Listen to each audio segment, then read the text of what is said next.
നമസ്കാരം. മദ്യലഹരിയിൽ കാൽനട യാത്രക്കാരനെ ഇടിച്ചിട്ട് ഓടിക്കൂടിയവരെ ചീത്ത പറയുന്ന സിദ്ധാർത്ഥിന്റെ വീഡിയോ ക്രിസ്മസ് ദിനത്തിൽ വലിയ രീതിയിൽ ചർച്ചാ വിഷയമായിരുന്നു. സ്വബോധത്തോടെയായിരുന്നില്ല അന്ന് സിദ്ധാർത്ഥിന്റെ പെരുമാറ്റം. ചീത്തവിളിയും പരാക്രമവും കൂടിയതോടെ നാട്ടുകാർ അദ്ദേഹത്തെ കയ്യേറ്റം ചെയ്തിരുന്നു. ഇതിനെതിരെ പ്രതികരിച്ച് നിരവധി താരങ്ങൾ എത്തിയിരുന്നു. മദ്യപിച്ച് വാഹനം ഓടിച്ചത് തെറ്റ് തന്നെയാണ്, എന്നാൽ പൊതുനിരത്തിൽ സിദ്ധാർത്ഥിനെ കൈകാര്യം ചെയ്തത് ശരിയല്ല എന്ന തരത്തിലെല്ലാം വാർത്തകൾ വന്നു. പോലീസും നിയമവും ഒക്കെ ഇവിടെ ഉണ്ടല്ലോ, പിന്നെ എന്തിനാണ് ആളുകൾ ഇങ്ങനെ ഉപദ്രവിച്ചതെന്നായിരുന്നു ചോദ്യങ്ങൾ. യൂട്യൂബേഴ്സും ഇതേക്കുറിച്ചുള്ള പ്രതികരണങ്ങളെല്ലാം നടത്തി രംഗത്തെത്തിയിരുന്നു. ഇപ്പോഴിതാ മറ്റൊരു വാർത്തയാണ് പുറത്തു വരുന്നത്. സീരിയൽ നടൻ സിദ്ധാർത്ഥ് പ്രഭു ഓടിച്ച വാഹനമിടിച്ച് പരിക്കേറ്റയാൾ മരിച്ചു എന്ന വാർത്തയാണ് പുറത്തു വന്നത്. നാട്ടകം സ്വദേശി തങ്കരാജ് ആണ് മരിച്ചത്. 53 വയസ്സായിരുന്നു. കോട്ടയം മെഡിക്കൽ കോളേജിൽ ചികിത്സയിലിരിക്കെയാണ് മരണം സംഭവിച്ചിരിക്കുന്നത്. ഡിസംബർ 24 രാത്രി കോട്ടയത്ത് വെച്ചാണ് അന്ന് അപകടം സംഭവിച്ചത്. മദ്യലഹരിയിൽ സിദ്ധാർത്ഥ് പ്രഭു ഓടിച്ച വാഹനം ലോട്ടറി വിൽപ്പനക്കാരനായ തങ്കരാജിനെ ഇടിച്ചു തെറിപ്പിക്കുകയായിരുന്നു. സംഭവത്തിൽ ചിങ്ങവനം പോലീസ് സിദ്ധാർത്ഥിനെ അറസ്റ്റ് ചെയ്ത് വിട്ടയച്ചിരുന്നു.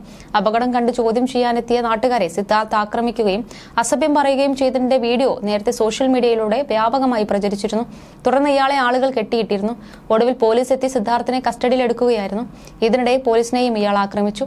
അമിത വേഗതയിലായിരുന്നു സിദ്ധാർത്ഥിന്റെ വാഹനം എന്നാണ് ദൃക്സാക്ഷികൾ പറഞ്ഞത്. സംഭവത്തിൽ സിദ്ധാർത്ഥിനെതിരെ വലിയ വിമർശനമാണ് ഉയർന്നത്. നിരവധി പേർ സിദ്ധാർത്ഥിന്റെ സോഷ്യൽ മീഡിയ പ്രൊഫൈലിന് താഴെ രൂക്ഷമായ ഭാഷയിൽ കമന്റ് ഇട്ടിരുന്നു. ഇതോടെ സിദ്ധാർത്ഥ് തന്റെ അക്കൗണ്ടുകൾ പൂട്ടി. സംഭവത്തിൽ ഇതുവരെ സിദ്ധാർത്ഥോ ഇയാളുമായി ബന്ധപ്പെട്ടവരോ പ്രതികരിച്ചിട്ടില്ല. അപകടമുണ്ടായതിനു പിന്നാലെ തന്നെ സിദ്ധാർത്ഥിന്റെ ലൈസൻസ് സസ്പെൻഡ് ചെയ്യാനുള്ള നീക്കങ്ങൾ മോട്ടോർ വാഹന വകുപ്പ് ആരംഭിച്ചിരുന്നു. തങ്കരാജിന്റെ മരണത്തോടെ ഇനി സിദ്ധാർത്ഥിന് മേൽ കൂടുതൽ വകുപ്പുകൾ പോലീസ് ചുമത്തിയേക്കും. തട്ടിമുട്ടി എന്ന സിറ്റ്കോമിലൂടെ ബാലതാരമായാണ് സിദ്ധാർത്ഥ് പ്രഭു അഭിനയത്തിൽ അരങ്ങേറ്റം കുറിച്ചത്. അടുത്തിടെ ഉപ്പുമുളകും എന്ന സിറ്റ്കോമിലൂടെ വീണ്ടും അഭിനയത്തിൽ സജീവമാവുന്നതിനിടെയാണ് ഈ സംഭവം ഉണ്ടായിരിക്കുന്നത്. നടൻ അഭിനയിച്ചുകൊണ്ടിരുന്ന പുതിയ സിറ്റ്കോം ഉപ്പുമുളകുമാണ്. റോഡിൽ അക്രമാസക്തമായി പെരുമാറിയതുകൊണ്ട് നാട്ടുകാർ ചേർന്ന് സിദ്ധാർത്ഥിനെ കെട്ടിയിട്ടിരുന്നു. നടന് മർദ്ദനമേറ്റതായും റിപ്പോർട്ടുണ്ടായിരുന്നു. സിദ്ധാർത്ഥിന്റെ വീഡിയോ വൈറലായതോടെ സിദ്ധാർത്ഥിനെതിരെ നടന്ന ആൾക്കൂട്ടാക്രമണത്തെയും സിദ്ധാർത്ഥിന്റെ പ്രവൃത്തിയെയും മുൻ ബിഗ് ബോസ് താരം സായി കൃഷ്ണ വിമർശിച്ചിരുന്നു. അക്രമാസക്തനായി പെരുമാറിയതുകൊണ്ട് കെട്ടിയിട്ടതും സിദ്ധാർത്ഥിന്റെ കഴുത്തിൽ കയറിട്ട് വലിച്ചതും ശരിയായ പ്രവൃത്തിയല്ലെന്നും ന്യായീകരിക്കാൻ കഴിയില്ലെന്നും സായി കൃഷ്ണ അടക്കം പറഞ്ഞിരുന്നു. 2015 ആരംഭിച്ച സിറ്റ്കോം 2200-ലധികം എപ്പിസോഡുകൾ പിന്നിട്ട് ജൈത്രയാത്ര തുടരുകയാണ്. ഇപ്പോൾ 3ാം സീസണാണ് സംരക്ഷണം ചെയ്തുകൊണ്ടിരിക്കുന്നത്. ബിജു സോപാനം, നിഷ സാരംഗ്, ജൂഹി റുസ്തഹി, ഋഷി, അൽസാബിദ്, ശിവാനി, ബേബി അമേയ, ബേബി നന്ദൂട്ടി തുടങ്ങിയ ഒരുപാട് കലാകാരന്മാരുടെ തലവരെ തന്നെ മാറ്റിയത് ഉപ്പുമുളകാണ്. പതിവായി കണ്ടുവരുന്ന സീരിയലുകളിൽ നിന്നെല്ലാം വ്യത്യസ്തമാണ് ഉപ്പുമുളകിലെ അഭിനേതാക്കളുടെ പ്രകടനവും കഥാപരിസരവുമെല്ലാം. വൻ പരാജയമായി മുന്നോട്ട് പോവുകയായിരുന്ന സിറ്റ്കോം പരാജയം രുചിച്ചു തുടങ്ങിയത് പ്രധാന വേഷങ്ങൾ ചെയ്തിരുന്ന ബിജു സോപാനും, നിഷ സാരംഗും, ഋഷിയും ശ്രീകുമാറുമെല്ലാം പിന്മാറിയതോടെയാണ്. കഴിഞ്ഞ വർഷം സീരിയൽ ചിത്രീകരണത്തിനിടെ ലൈംഗിക അതിക്രമം നടന്നുവെന്ന നടിയുടെ പരാതിയെ തുടർന്നാണ് ബിജു സോപാനത്തിനും ശ്രീകുമാറിനുമെതിരെ പോലീസ് കേസെടുത്തത്. ഒരാൾ നടിക്കെതിരെ ലൈംഗിക അതിക്രമം നടത്തിയെന്നും രണ്ടാമത്തെയാൾ ഭീഷണിപ്പെടുത്തിയെന്നുമാണ് കേസ്. ഈ സംഭവത്തോടെ ബിജുവും ശ്രീകുമാറും സീരിയലിൽ നിന്നും പിന്മാറി. നിഷ സാരംഗും ഉപ്പുമുളക് ടീമുമായി സഹകരിക്കുന്നില്ല. ഋഷിയും സീരിയൽ അണിയറ പ്രവർത്തകരുമായുള്ള അഭിപ്രായ വ്യത്യാസങ്ങളെ തുടർന്നാണ് സിറ്റ്കോമിൽ നിന്നും പിന്മാറിയത്. ബാലുവും നീലുവും മുടിയനും ഒന്നും എപ്പിസോഡിൽ പ്രത്യക്ഷപ്പെടാതെയായതോടെ പ്രേക്ഷകർക്കും സിറ്റ്കോം കാണാനുള്ള ആവേശം നഷ്ടപ്പെട്ടു.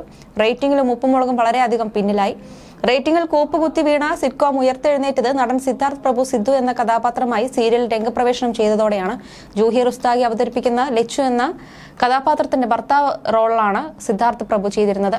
നേരത്തെ തട്ടിയും മുട്ടിയും സീരിയലിൽ അഭിനയിച്ച് ജനപ്രിയനായതുകൊണ്ട് തന്നെ ഉപ്പുമുളകിലെ സിദ്ധാർത്ഥിന്റെ പ്രകടനം വളരെ വേഗത്തിൽ ജനങ്ങളുടെ സ്വീകാര്യത നേടി റേറ്റിംഗ് കൂട്ടി. എപ്പിസോഡുകളെല്ലാം വൈറലായി മാറി. എന്നാൽ ക്രിസ്മസ് ദിനത്തിൽ മദ്യപിച്ച് വാഹനം ഓടിച്ച് അപകടം സൃഷ്ടിച്ച സിദ്ധാർത്ഥിന്റെ വാർത്തയും വീഡിയോകളും കാട്ടുതീ പോലെ പടർന്നത് സിറ്റ്കോമിനെയും ബാധിച്ചു.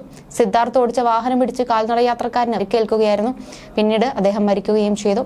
ചോദ്യം ചെയ്ത നാട്ടുകാരെയും തടയാനെത്തിയ പോലീസിനെയും സിദ്ധാർത്ഥ് ആക്രമിച്ചു. ഒടുവിൽ ബലം പ്രയോഗിച്ചാണ് ഇയാളെ പോലീസ് കസ്റ്റഡിയിലെടുത്തത്. ഈ സംഭവത്തിന് ശേഷം സോഷ്യൽ മീഡിയയിൽ നിന്ന് വരെ സിദ്ധാർത്ഥ് അപ്രത്യക്ഷനായി. മാത്രമല്ല, കേസും വിവാദവും ഉണ്ടായതിനാൽ താരത്തെ ഉപ്പുമുളകിൽ നിന്നും പുറത്താക്കിയതായി റിപ്പോർട്ടുകളുണ്ട്. പക്ഷേ ഏറ്റവും പുതിയ എപ്പിസോഡിന്റെ പ്രൊമോയിലും സിദ്ധാർത്ഥിന്റെ സാന്നിധ്യം ഉണ്ടായിരുന്നു. ചിലപ്പോൾ മുൻകൂട്ടി ഷൂട്ട് ചെയ്തു വെച്ച എപ്പിസോഡാകുമെന്ന് ഇപ്പോൾ സംപ്രേഷണം ചെയ്യുന്നവയെല്ലാം. ബാലുവും നീലുവും മുടിയനുമെല്ലാം പോയ ശേഷം വന്ന വിടവ് നികത്തിയത് സിദ്ധാർത്ഥാണെന്നും അതിനാൽ ഒരു ചാൻസ് കൂടി താരത്തിന് കൊടുക്കണമെന്ന് ആവശ്യപ്പെടുന്ന പ്രേക്ഷകർ നിരവധിയാണ്. ഒരു വാണിംഗ് കൊടുക്കാവുന്നതേ ഉള്ളൂ, പിരിച്ചുവിടേണ്ട ആവശ്യമില്ലെന്നാണ് ഏറെയും കമന്റുകൾ വന്നത്. സിദ്ധാർത്ഥ് ഭാഗമായ ന്യൂ ഇയർ സ്പെഷ്യൽ എപ്പിസോഡിന് വലിയ സ്വീകാര്യതയാണ് ലഭിച്ചത്. സിനിമയാണ് കുട്ടിക്കാലം മുതൽ സിദ്ധാർത്ഥിന്റെ ലക്ഷ്യം. ചേച്ചി ഭാഗ്യലക്ഷ്മിക്കൊപ്പമാണ് സിദ്ധാർത്ഥ് തട്ടിയും മുട്ടിയും സീരിയലിൽ അഭിനയിച്ചിരുന്നത്. അഭിനയത്തിന് പുറമെ സ്വന്തമായി ചില ബിസിനസ്സുകളും താരത്തിനുണ്ട്. തട്ടിയും മുട്ടിയും ശേഷം പഠനത്തിലാണ് ഭാഗ്യലക്ഷ്മി ശ്രദ്ധ കൊടുത്തത്. നഴ്സായ ഭാഗ്യലക്ഷ്മി ജോലിയുടെ ഭാഗമായാണ് ഇപ്പോൾ വിദേശത്താണുള്ളത്. അതിൽ വ്ലോഗ്സ് നേരത്തെ ഇതിനെക്കുറിച്ച് പ്രതികരിച്ച് രംഗത്തെത്തിയിരുന്നു. സംഭവം നടക്കുമ്പോൾ അതിന് സാക്ഷിയായി നിന്ന വ്യക്തിയുടെ ഫോൺ സംഭാഷണവും അതിൽ കേൾപ്പിച്ചിരുന്നു. ആ വണ്ടി വരുന്ന വരവ് കാണേണ്ടതായിരുന്നു. ഒരു കാർ വരുന്നുണ്ടെന്ന് പോലും നമുക്ക് തോന്നത്തില്ല. സൈഡിലൂടെ നടന്ന മനുഷ്യനെ ഇടിച്ചു. അവിടെ ബസ് സ്റ്റോപ്പിൽ വേറൊരാളുണ്ടായിരുന്നു. അയാൾ ബൈക്കിലേക്ക് ചാടിക്കയറിയത് കൊണ്ട് രക്ഷപ്പെട്ടു. ബസ് സ്റ്റോപ്പിൽ കൈവരിയിലും കാർ ഇടിച്ചിരുന്നു. ആൾക്കാരെല്ലാം ബഹളം വയ്ക്കുകയായിരുന്നു. അവന് തീരെ ബോധമില്ലായിരുന്നു. ആംബുലൻസിലേക്ക് അയാളെ കയറ്റുമ്പോൾ അവൻ ആളുകളെ കാൽ വെച്ച് തൊഴിക്കുകയായിരുന്നു. ഇത്രയും ഭീകരമായൊരു കാഴ്ച ഞാൻ ഇന്ന് വരെ കണ്ടിട്ടില്ല എന്നായിരുന്നു ആ സമയത്ത് അവിടെ ഉണ്ടായിരുന്നവരിൽ ഒരാൾ പറഞ്ഞത്. അവനെ ആരും പിടിച്ചു കിടത്തിയതല്ല, അവൻ വീണുപോയതാണ്.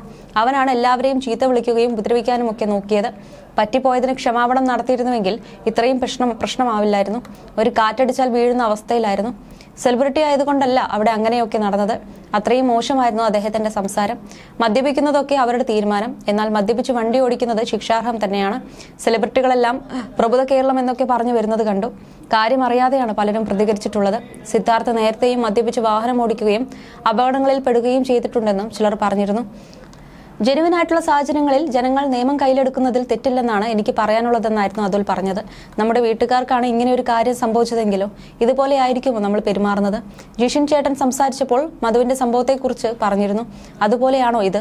അത് വെച്ച് താരതമ്യം ചെയ്യാനേ പാടില്ല. ചുമ്മാ വന്ന് ന്യായീകരിക്കരുതെന്നുമായിരുന്നു അതുൽ പറഞ്ഞത്. അതേസമയം നടൻ സിദ്ധാർത്ഥ് പ്രഭുവിന്റെ കാറിടിച്ച് ഒരാൾ പരിക്ക് പറ്റിയ സംഭവത്തിൽ പ്രതികരിച്ച് നടൻ ജിഷിൻ മോഹനും എത്തിയിരുന്നു. സിദ്ധാർത്ഥിനെ നാട്ടുകാർ ആക്രമിച്ചത് ശരിയായില്ലെന്ന് ജിഷിൻ മോഹൻ പറഞ്ഞിരുന്നു. നിയമം കയ്യിലെടുക്കുകയാണ് ചുറ്റും കൂടിയവർ ചെയ്തതെന്നും സിദ്ധാർത്ഥിനെ ചവിട്ടിക്കൂട്ടിയെന്നും ജിഷിൻ മോഹൻ തുറന്നടിച്ചു.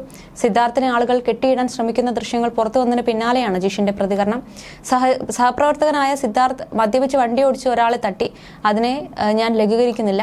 ഇവിടെ നാട്ടുകാർ ചെയ്ത പ്രവൃത്തിയാണ് എനിക്ക് ഭീകരമായി തോന്നിയത്.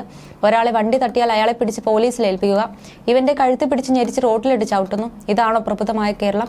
പണ്ട് മധുവിനെ തല്ലിക്കൊന്നു എന്ന് പറഞ്ഞ് കുറെ പേർ പരിതപിച്ചിരുന്നു. ഇപ്പോൾ ആർക്കും പരിതാപമില്ലേ? അവനൊരു ആർട്ടിസ്റ്റാണ്, അവനൊരു സെലിബ്രിറ്റിയാണ്, അപ്പോൾ ചവിട്ടി താഴ്ത്തണം. അവൻ അങ്ങനെ ചെയ്തത് കൊണ്ടല്ലേ എന്ന് കുറെ പേർ പറയുമായിരിക്കും. ഇവിടെ പോലീസും കേസും കോടതിയും ഒന്നുമില്ലേ? ലോകത്തിൽ ആദ്യമായി മദ്യപിച്ച് വണ്ടി ഓടിച്ച ആളൊന്നുമല്ല സിദ്ധാർത്ഥ്. ക്രിസ്മസ് ന്യൂ ഇയർ സമയത്ത് മിക്കവാറും എല്ലാവരും മദ്യപിച്ചായിരിക്കും വണ്ടി ഓടിക്കുന്നത്. അത് നല്ലതെന്നല്ല ഞാൻ പറയുന്നത്. പക്ഷേ പ്രതികരിക്കേണ്ടത് ഇങ്ങനെയല്ല. ഒരാളെ ചവിട്ടി കൂട്ടിയല്ല പ്രതികരിക്കേണ്ടത്. നാണമില്ലേ കേരളത്തിലെ ജനങ്ങളെ? ഇതിനൊന്നും പ്രതികരിക്കാൻ ആളില്ല. കാരണം അവൻ ആർട്ടിസ്റ്റാണ്. ലജ്ജ തോന്നുന്നു എന്നാണ് ജിഷിൻ മോഹൻ പറഞ്ഞത്.